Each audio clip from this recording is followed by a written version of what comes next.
Local recording. There we go. Recording has been started. I'm freaking out on the inside. I need to get high.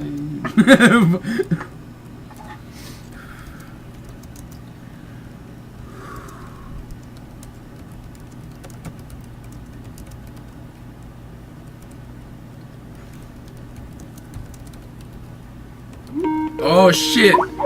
Oh fuck! Alright.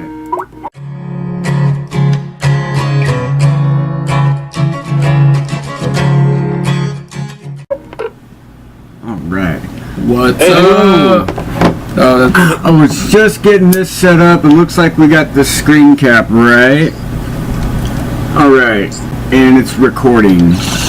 Perfect. Cool, guys. How are you guys doing? Oh, we're doing great. How are Great, you man. doing? I like the frame there, man. It feels like sort of like I don't know, like an Al Qaeda video. I was wondering if we should. I thought the towel was going to be a little bit longer. Like, Little ISIL video, a little ISIL flag maybe flying behind you guys. We should have put our logo up there. ISIS is about to be fucking calling us and shit. I probably shouldn't even mention that on Skype. No, I'm paranoid, man. I saw Star Wars the other night, like on Wednesday night in LA, and an emergency alarm went off right before the movie started, and like they had to evacuate the theater, and I was like, dude, we're gonna be shot the fuck up. It was scary. That's fuck. He went. Damn. Well, It went south real quick after both you hearing guys he went saw south. Star Wars to we might be getting shot. I don't mean to harsh your mellow.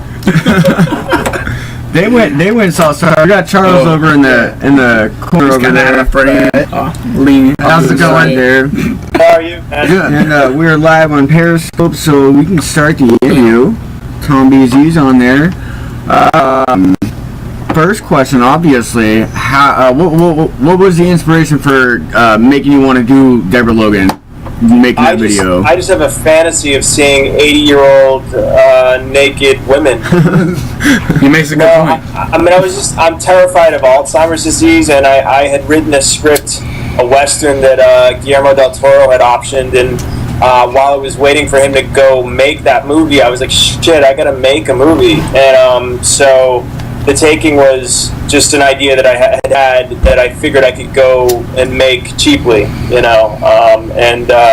I was always scared of Alzheimer's. I had an uncle who would end up in people's backyards late at night, like wandering. And I thought, wow, what a great fucked up metaphor for possession. Fucking name. Yeah, it really works though, because I watched it again last night, and it really, like, it was just a great tone for an entire movie. The entire way it was shot, the way it was looking like, yeah, it's a movie, but it looks like it's not a movie. It really looks like it was a documentary crew making a movie, and just every one of the actors, it really spooked the shit out of me. I think it was not only the way it was written, but also the way that the actors were doing their jobs.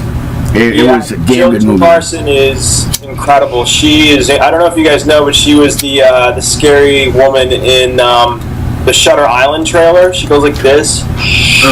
Okay. Yeah. I remember seeing her face, and she just has a very, look, she can be very pretty, but she has a very skeletal quality to her face, and she just literally scared the shit out of everybody in the auditions. I mean, she did this thing. There was one part of the audition that was really hard for all the actresses to do, because you had to be Deborah and then turn into the possession stuff right on camera, and it, you know, the dialogue was kind of bad in the audition, and that we wrote, and not one person landed the transition from grandmother into possessed crazy bitch except Jill Larson. You could feel all the producers like back up, like when she leaned in, like you believe that she'd kill you, you know. Yeah. And so she made the movie work. It wouldn't have worked without her. And then, you know, with the found footage of it all, like we realized after the movie came out how much people are sick of found footage. Like, I guess, you know, so many of the reviews that we got were like, oh, we know you guys are sick of found footage, but you got to check this movie out. And to your point, like, it can be scarier if found footage is done right and it feels real. It can be far scarier. You know, you just have to work towards, like, explaining why they're filming. You know, if something is very Hollywoody, you shoot it from the far angle. Like the moments when she's like, "Oh, I don't want them to film." We shot that through a window, like, you know, just stealing the shot, so it feels real. It doesn't feel like a Hollywood moment. So, you know, when done right, found footage can be really, really scary, we think.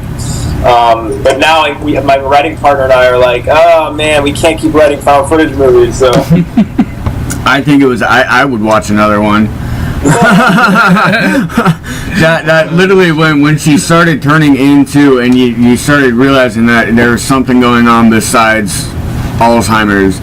You could really see just the crazy in her eyes, and that literally was, I think, the thing that scared me the most when I was watching it. When I think that was the part that made me jump the most was when she was plugging the soundboard, and I was watching it, and I was like, oh my god, somebody's got it, and then go up and boom. I was like, oh shit, man! Like, it's tough. I mean, I appreciate you saying that, because I mean, you know, in traditional horror, in a traditional movie, I can cut to you, I can cut back to me, and I can cut back to you, and I can have the monster standing behind you, and it's a great big scare. With found footage, if you're just in this one camera, it's much harder to do jump scares because you don't have the coverage, you know. Yeah. So you can't. So it was much harder to do that. And in post, like, I found myself like short on scares, so I had to do a lot of sound effects and stuff to kind of keep people on edge. But yeah, that the switchboard gag worked really well. yeah, that was good. Charles, did you have something you want to ask real quick? Yeah. So I was wondering what you were thinking about working with Robert Englund when you were doing that. Oh man, that was amazing. It was a dream come true, because it was like my first real movie job as an actor, and Robert he's tremendously talented. Obviously, I mean, he's, you know, iconic Freddy Krueger. I mean, he's also like a classically trained actor, so he had like great, like, he just taught us how to. He's really generous with his time. Like, he taught us how to, like, you know, look for your light and where to stand and shit like that as a young actor you don't know until you do it. And then like other crazy shit, like, he went up to my buddy, one of the guys who's playing like one of the pretty boy like guys who gets killed, and he walks up to him and he's like, first time he ever met him, he's like, nice to meet you, I've been jerking off to your headshot in my trailer. The guy was just like, I can't even imagine the reaction of somebody like that. Then he was like freaked out by him for the rest of the movie. That is great. I did something kind of like that when I was wrestling in 8th grade. Because nice segue, by the way. that actually perfect setup, since you said that. I would go up to my opponents, and because everybody's always making a joke of, well, all these wrestlers are gay, they're all like rolling around on the mat in spandex, and so I go up to them, I'm like, hey big boy, how are you doing? I can't wait to get on the mat with you. And they wouldn't want to wrestle me, so I'd win real quick. I think I went undefeated the entire season. It was great, and I just kept doing it. Whatever strategy works. Right? Head games, Win man. by any means. All right. Yeah. So on the topic of horror films, let's go. What was your thought process with Paranormal Activity 5? Sorry about that. So we came in late to the game on that one. They've been shooting the movie for a year, so it sort of wasn't our movie it's harder for me to say like, oh, this was our vision, but I can say, you know, in part 5 and in a lot of the movies, they're people watching tapes, and you know, and it's just not as scary watching people watching tapes versus actually having stuff happen to them like The Ring in real time. So that was our big sort of note going in, was trying to get more real-time scares. And it's tricky. Part 5 was really tricky because, you know, part 1 you believe those characters, they were very real and authentic, and say what you will about the movie, but it was very, very very effective. And, you know, part 5 has this magic camera that can see the activity, quote unquote. And as we all know in horror, the more you see, the less scary it is, right? So you have this great 3D effects that are amazing, but you still know they're artificial. Versus the first one, which you didn't see the time lapse stuff and Katie standing over the bed, like all that stuff just felt real and analog. So I think it was very effective in that sense. And a total anomaly. I mean, who would have thought that that movie would have become like the highest grossing horror franchise of all time? Right. So I don't know if that answers your question, but Sorry. And yeah, we didn't know you came in later after they had already started filming the movie. That's also good stuff to know about. Because when you see some stuff that's posted online, like you're like, okay, some of these people came in later on, so they didn't. There's already stuff that was written that was already going on before they came in. Sometimes when they get in, they start shooting movies and stuff. They bring other writers in for other perspectives. It happens a lot, Yeah. And a lot of times, what big writers aren't even credited on movies, and it's a weird process. Yeah. So we had a couple of viewer questions from the Periscope earlier today. We had one of our big reviewers, A.M. Damaris, wanted to know about your part in the rules of engagement. Oh, the rules of attraction? Or attraction. Attraction. I wrote it down. I said it wrong. I'm an idiot. And the rules of attraction. Okay, yeah. It actually is really funny because I played. It was a glorified extra role, but I played dumb guy from LA, and I think it was because I had blonde hair. And the writer of the movie, Roger Avery, writer-director, he just sort of tapped me on the shoulder, and I played this guy, and I had to do huge hits of this leader of like one of those beer yard drinks. Oh yeah. Okay. And it was near beer. It wasn't real beer, so that was a problem. And I had to drink probably in the course. I had to chug that shit probably 5 or 6 times. So on the way home from the set, I was going up the fucking 101 in LA, and I was so bloated from beer. I literally pulled over on the side of the freeway and took the biggest piss of my life. So, and also, ironically, or just coincidentally, 9/11. See, I'm always bringing it back to ISIS.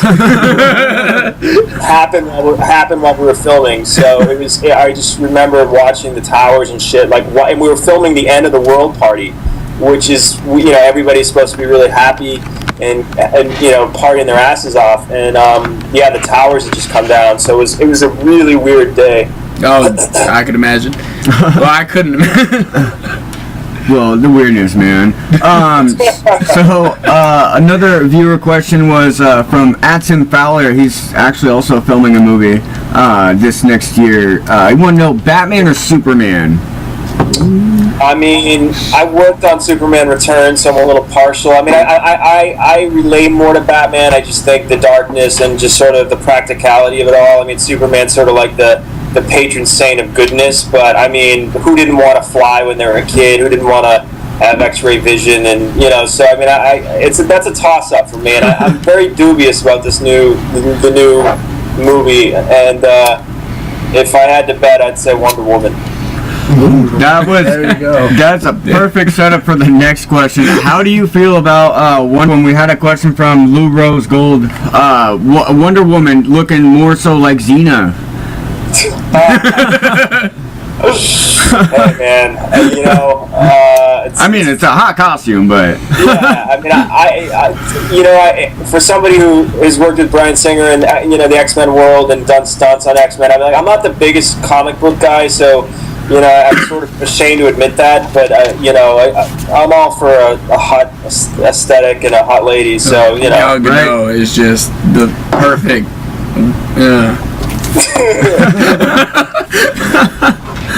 Just make a sound. That's it. yeah. I tried. You guys are crazy. So Chillarama. Oh. How was it working on? I was a teenage werebear. Oh, it's wonderful being impaled by a werebear penis. You haven't lived until you've taken werebear penis in the midsection.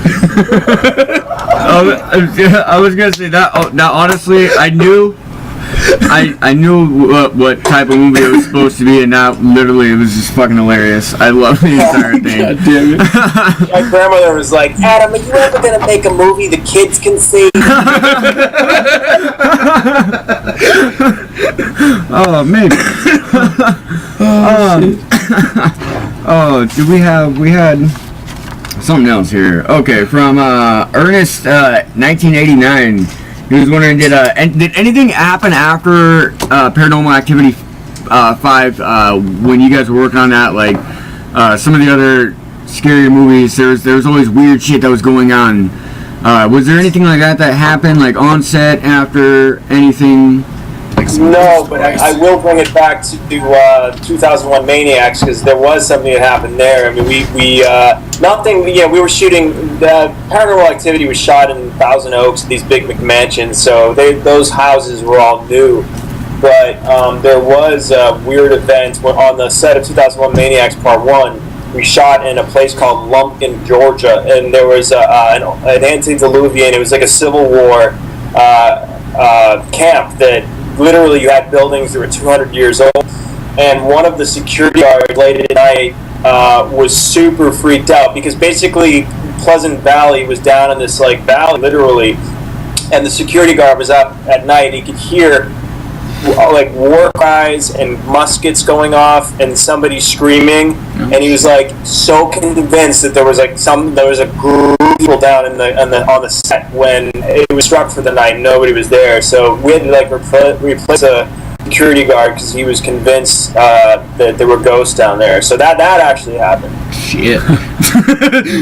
we've had some weird, that the night I was watching Deborah, Logan, both Dude, that is the reason. I enjoyed your review quite a bit, but when you freaked out about the fucking thing in your apartment, that's when I fell in love with you. I was sitting there and I heard the crash and I was thinking, no, it literally sounded like one of my cats jumped up onto the counter, and my kitten was sleeping on the couch right by me. My big old fat cat was up in the cat tree, and then when I noticed that he was up there, I was like, all right, what the hell is going on? All right, somebody's in the back, and I was thinking, no, nobody's here tonight, and I come over and there's nothing there. I'm like, holy shit! And I recorded. I gotta find it. I don't know if I still have it. I recorded I caught some EVP, and he heard it. Oh yeah. I had him listen to it. That shit was crazy. It said don't give up, and then it said my name. And then it sounded... It's like the fucking Tony Robbins of ghosts? Is that yeah. I was like, way to be inspirational, man.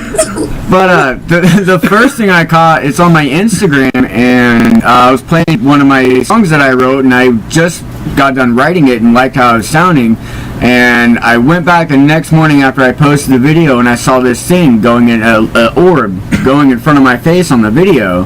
Wow. So I went and I caught it, and it's on my Instagram. And you got orbs on your Instagram. That shit is serious. Yeah. I caught it, and somebody was like, well, it's probably lighting. I was like, you don't think that I actually looked into that possibility? Crazy shit. What's the history of your apartment? Is it old? Is it the house is really old, like dude, every house here. Yeah, like a lot of the places in Astoria, and I'm pretty sure Astoria is in Goonies Astoria? Yeah. Yeah, we're in Goodyville. Yeah. Holy shit. We live we're about a mile and a half away from the Goody house. I can see it at my house. Yeah. I'm so fucking jealous. I work like a block away from it, and people come because I work at a big grocery store. They come in just to ask where the Goonies house is all the time. Amazing. Yeah, when they have that Goonie I grew up on a lake dude. in New Hampshire, but I feel like Oregon is like incredibly beautiful and like just super all trees and mountains and Bigfoot, right? So going back to X-Men, how was that working on X-Men? That was incredible. I mean, I was really young, and I wanted to be a stunt guy because I was a martial artist and a gymnast, and I could do all kinds of shit in my younger days. But I did a ratchet job, which is basically they put like this like incredibly tight, constrictive, like almost like a straitjacket on your upper body, and then the ratchet. It's like 800 pounds of pressure just yanks you off your feet.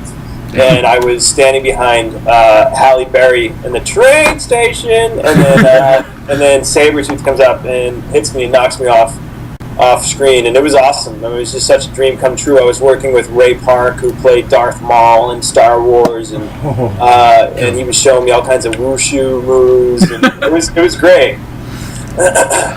Speaking of Darth Maul, I know you said you're not a comic book guy, but I have a buddy who does a gaming channel, and he was telling me that he was reading the new Star Wars comic book that came out, and Darth Maul didn't die. No, dude, he's not dead. He got chopped in half. Yeah. So they actually brought him back. So I wonder if they're going to use him maybe for a future movie. Dude, if they did, Well, dude, I don't know, because none of the books and those comics, like, it depends on where it took place, because the books are not canon anymore, and all the new comics that are published by Disney are. So it depends on where it's happening. Well, then they just need to bring him back. Yeah. Hashtag bring them all back. I don't know. It seems like JJ wanted to sort of separate from, you know, I don't know. Do you really blame him, though, with the Jar Jar Binks That thing? is true. I know. Could you imagine for like the first 30 seconds of the new movie, which is Jar Jar Binks walking around? And then he gets shot in the head. That would be just great. I have a feeling that if it was 30 seconds of that, people would take that 30 seconds to get out. Yeah, they already would. They'd be like, fuck this. So how long does it take usually to do a movie from start to finish? That's a hard question. I mean, you know, I've been trying to get my Western made for years, and so it depends. I mean, the taking from soup to nuts, it probably took a year to write, like, you know, multiple drafts, you know, because initially we thought we would just do improvisation, and, you know, I'm thankful that Bryan Singer's company, you know, we developed it with them over a period of time, and revision after revision, and we would get frustrated, but the writing process is unfortunately about rewriting, you know, Yeah. and it's never good, the first draft, you know, and so with the taking, it took 2 years from start to finish. No, I'm lying. It's probably 3 years. I had the idea, and I wrote it. I wrote like 40 or 50 pages of a version of that movie, and it didn't work, and then I met Gavin Heffernan, who's my co-writer, and we worked on it for about a year, and then a year from production through to delivery. So really 3 years. Okay. So yeah, it's not for the faint of heart. yeah, I recently started editing the videos for HJTV, and I didn't realize exactly how long it was going to take to edit a fucking 10-minute video. Like, what are you using? iMovie or what? I am using Sony Movie Maker, Sony Movie Studio, 13 right now. So. How are you making your videos, on your phone or? Well, yeah, we had been using them all on our phone, and then we'd make some of them. I just used the camera that we got on our laptop, and then we just had this donated to us the other day when we got our Patreon set up. My boss brought in that camera that he'd had for years that he hadn't been using. So now we got better quality video coming out now. So thank God. Yeah, we need a better computer to render the video. Yeah, we're in the process of getting the rest of the equipment. I've literally been doing this for 2 months, and like I've been editing for like 2 weeks now. I just finally got this, and I've been sitting in front of this monitor ever since. That's awesome. We're in a new era where, you know, you can generate your own content, you can learn, you can self-teach. It's amazing. You know, I taught myself how to edit a couple of years ago, and it's the most powerful tool, and it helped me when I write too, because I mean I get to the point of a scene, I come in late, I leave early, like all the things that editing teaches you. And it's awesome you guys are, you know, out there trying to do your thing and trying to what is it ultimately you aspire to do? Make a feature or a TV show or both? That's kind of both. I kind of want to do a whole entertainment thing. Like we got a bunch of shows we're working on right now. My mom brought over my grandma's old Christmas Village, and so I was looking at them. I was like, holy shit, this would be a funny like South Park style short show.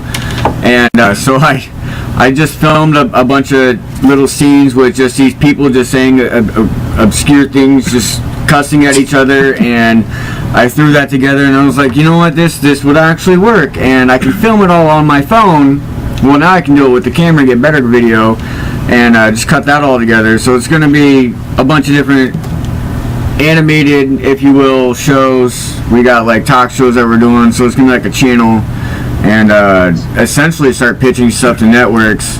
But we want to really get everything established and set up, rather than just getting stuff and then throwing it out there and like, hey, will you guys maybe think about this? Like, Right. we're getting in a good direction right now.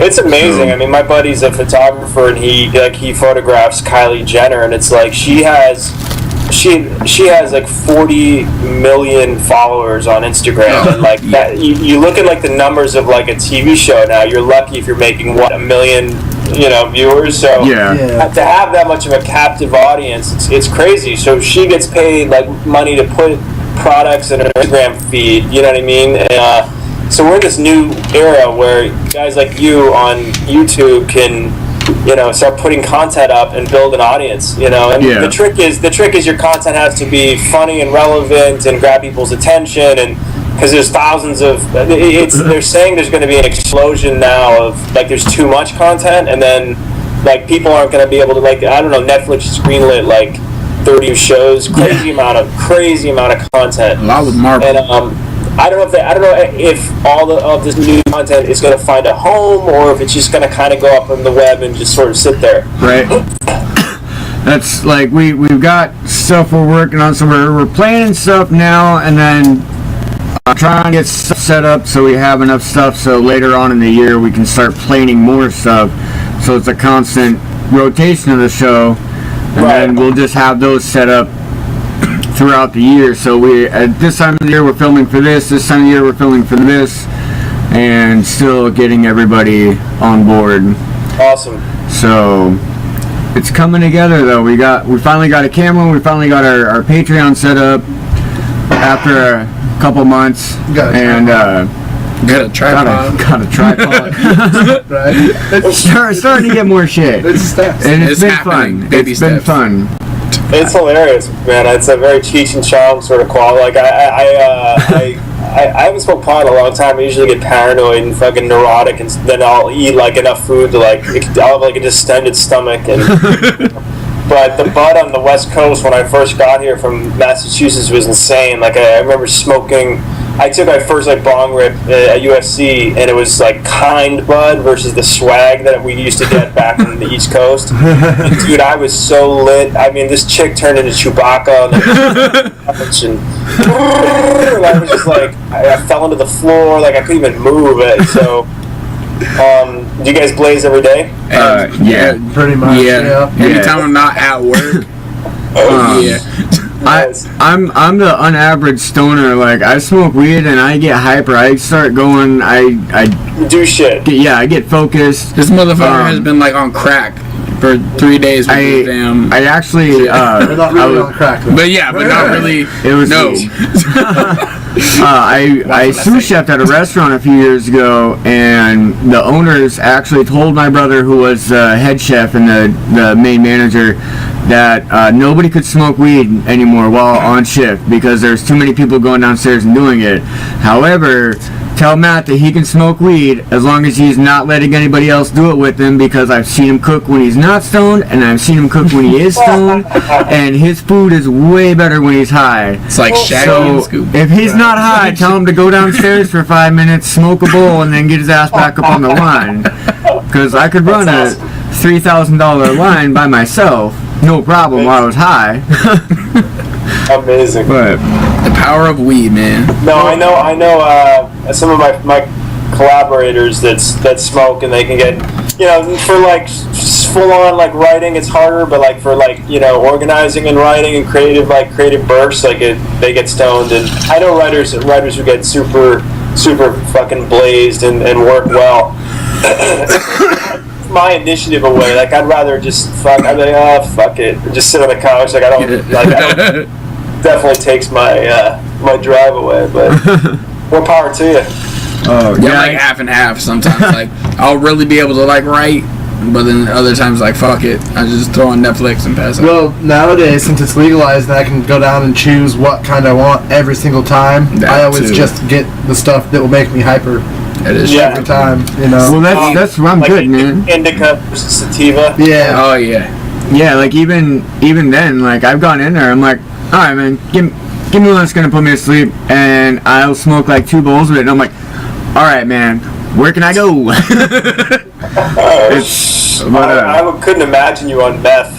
Oh no, I no, I don't think that'd be a good thing for anybody.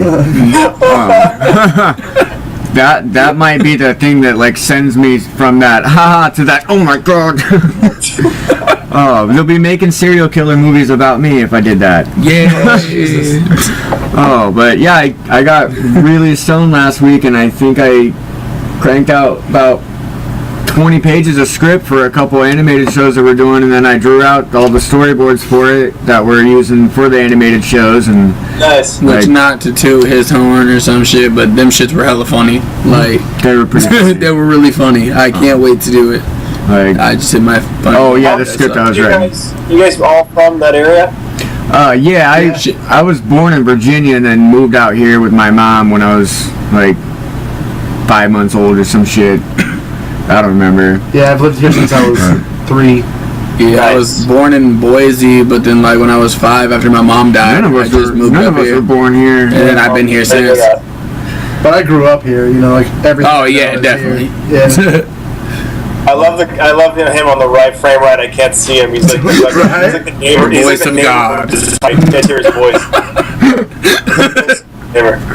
Like he's looking like, should I poke my head in? I don't know. I really don't want background behind the you. I'm just terrorist waiting thing. for the ghost to like materialize. Right? Just warn me if you like bring your head in. No, like, it's gonna be But this camera has night vision on it, so we can actually do some. We can try to get some paranormal shows going too with the night footage, or just do some funny stoner ghost movies. But so here, did you guys have any more questions? Shit. We don't want to take up too much of your time. Oh, we did. Do you have any plans? Any plans you can that hint about to the future? No, I had it written down. I just had the wrong damn paper. Shut up. Anything you can hint about? Anything you want to plug for future? I'm doing hormones now. My transition into womanhood, so I can't wait to snip my penis. No, I'm sorry. I'm working on a western that I wrote based on a true story of a family of serial killers that moved into the Kansas territory in the 1870s. It's a great, twisted, fucked up story out of the American West, and I'm close to getting that going. So we'll see. I can. I like just from that little synopsis, like that has me. Yeah, I'm hooked. All right, can we watch it now? But all right. Well, we know you're busy, and we just want to thank you so much for taking the time to talk with us and for watching the video. Like I said, I was very entertained. I mean, we've been checking Twitter. You know, as the movie, we didn't have any marketing money on the movie. It sort of just went right to Netflix, and then to see people discover it, such as yourselves, and do these, you know, amazing video reviews, it's been great. So we thank you for your support.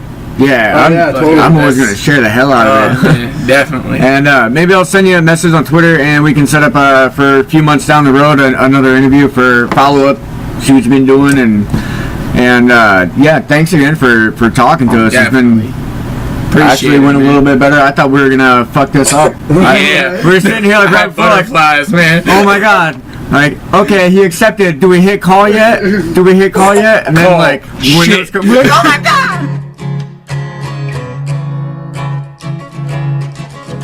Standing like Jamie Gumb from Silence of the Lambs.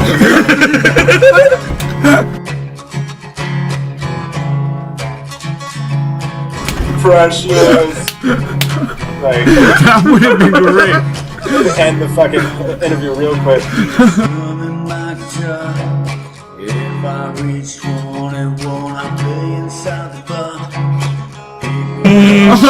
And then, because You don't know what pain is.